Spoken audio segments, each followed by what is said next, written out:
就係前排嘅美菲聯合軍演，讓梅伯伯式岸機翻南道，打喺菲律賓境內軍演升空。呢個可唔係咩普通嘅實彈射擊，呢個係二戰結束以嚟日本第一次喺境外發射進攻型導彈。大家細心諗下，呢件事到底有幾荒謬開火嘅？係一直喺度瘋狂試探底線嘅日本自衛隊，而打開綠燈提供場地嘅，竟然係當年被日本軍國主義瘋狂蹂躪嘅菲律賓。可能有人會問，呢班菲律賓籍黑個腦到底裝咗啲乜？當年日軍嘅殘酷殖民同大屠殺，搞到上百萬菲律賓人死於炮火同饑荒。淨係1945年嘅馬尼拉大屠殺就有超過10萬平民慘遭屠戮，呢啲可係刻骨銘心嘅血海深仇嗎？結果到咗今日，菲律賓唔單止將呢段慘痛嘅歷史忘得一乾二淨，反而主動大開國門。喺今年嘅聯合軍演入面，日本自衛隊唔單止首次大規模派遣作戰人員參演，仲公然喺菲律賓嘅領土上露出進攻嘅獠牙。呢個根本唔係咩正常嘅防務交流，呢個係赤裸裸嘅引狼入室。日本作為一個二戰戰敗國，本來應該老老實實深刻吸取歷史教訓，恪守和平憲法同遵守防衛原則。但係而家呢，日本又逆勢力打住安全合作嘅幌子，明目張膽咁向海外派遣軍事力量，而菲律賓唔單止唔踩迫力剎車，反而好似個徹底輸到眼紅嘅賭徒咁，死死地氣咁爬上日本嘅戰車。呢背後絕對唔係一句簡單嘅軍事互動就可以蒙混過關嘅，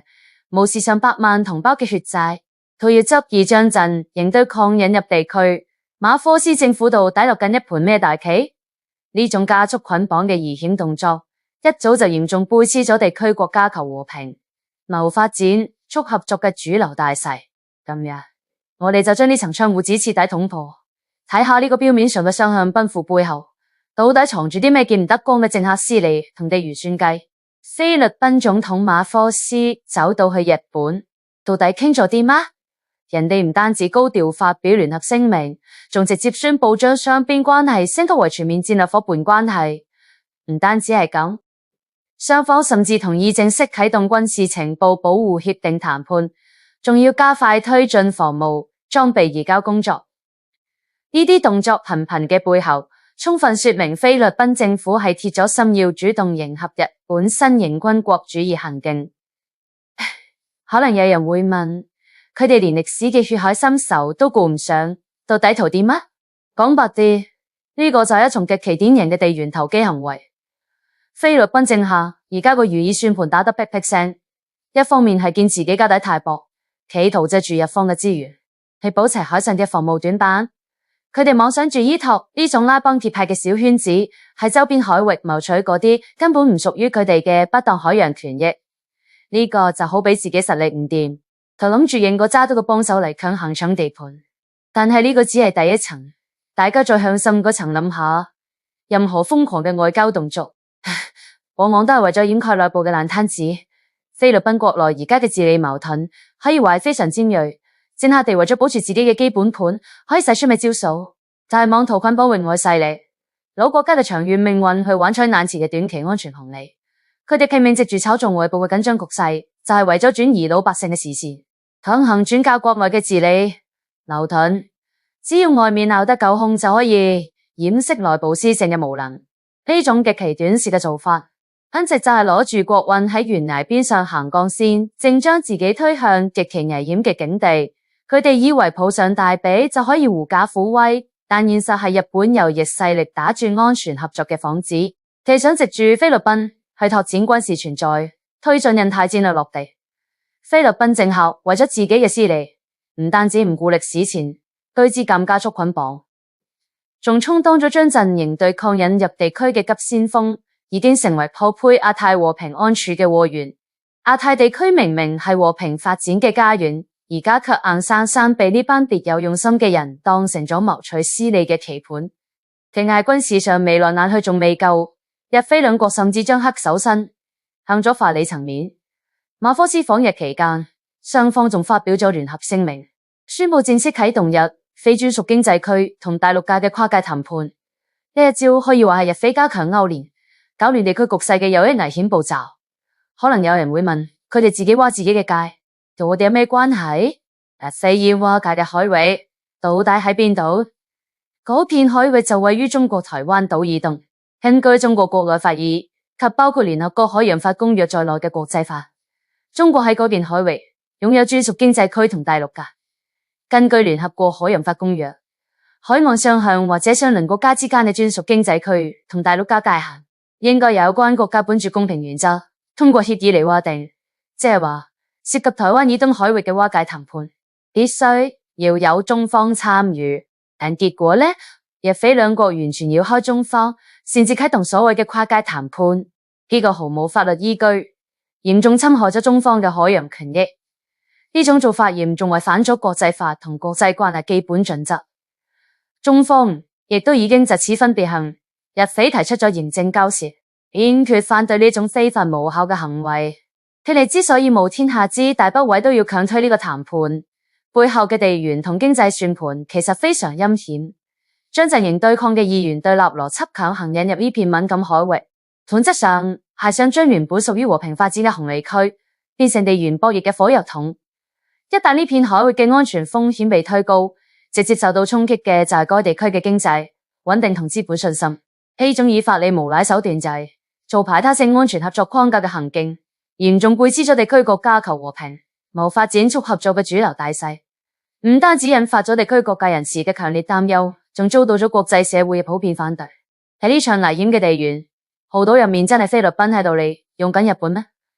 恰恰相反，日本右翼勢力正喺度將菲律賓當成一個完美嘅墊腳石。一直以嚟，日本右翼勢力不斷突破戰後和平體制約束，佢哋從解禁殺傷性武器出口到推進遠程打擊能力建設，可以話係步步進逼。喺呢個關鍵眼上，菲律賓主動送上門嚟，正好俾咗日本一個絕佳嘅藉口。日本藉住菲律賓拓展軍事存在，根本目的就係為咗推進印太戰略落地。日媒嘅分析一針見血，日菲兩國政府正以所謂地區安全關切為藉口，打造準同盟關係，構建排他性地區安全合作框架。可能有人會問，呢個難道就係所謂平等嘅安全合作咩？根本唔係。呢個完全係日本單方面喺度利用菲律賓，通過打住安全合作嘅幌子向海外派遣軍事力量。對於呢種引狼入室嘅行徑，菲律賓國內清醒嘅人士一早就睇穿咗，就好似菲律賓亞洲世紀戰略研究所所長克爾曼努雷爾指出嗰樣，菲律賓唔可以將自己綁上日本戰車。呢種做法無在於菲律賓維護國家安全同戰略自主，仲會持續破壞地區和平穩定。但只係菲律賓國內嘅學者憂心忡忡，日本學者亦都同樣直接指出，當前日本嘅外交動作帶有明顯嘅陣營對抗邏輯，呢種二元對立式思維已經同當下現實世界脫節。其實大家將眼光放闊少少，就可以睇得明，亞太地區嘅基本上各方勢力都喺度暗中博弈。日本係想借屍還魂，恢復當年嘅軍事野心，而嗰啲匿喺幕後嘅域外勢力更加係樂見其成。巴不得亞洲內部打到亂作一團。日菲歐連沆瀣一氣嘅行徑嚴重威脅地區和平同安全。喺呢個錯綜複雜嘅棋局入面，菲律賓政客自以為抱上咗大髀，其實一早就成咗人哋砧板上嘅豬肉，隨時準備被當成炮灰犧牲掉。國際政治從來都係講究冷酷嘅叢林法則。亞太地區本來係和平發展嘅家園，除非別有用心嘅人謀取私利嘅棋盤。但係菲律賓政客死都要為咗嗰少少可憐嘅政治私利，出賣國家嘅戰略自主，執意將陣營對抗引入地區，呢個已經成為破壞亞太和平安全嘅禍源。佢哋以為咁樣就可以挽嚟真正嘅保護傘咩？錯得黐譜，歷史同現實一早就證明咗，菲律賓唔可以將自己綁上日本戰車，呢個無助於菲律賓維護國家安全同戰略自主，仲會持續破壞地區和平穩定。最終將會搬起石頭砸自己嘅腳。呢種短視嘅地緣投機做法，非但攞唔到咩長遠嘅好處，反而令自己淪為大國博弈嘅犧牲品。可能有人會問，呢場鬧劇到底應該點樣收場？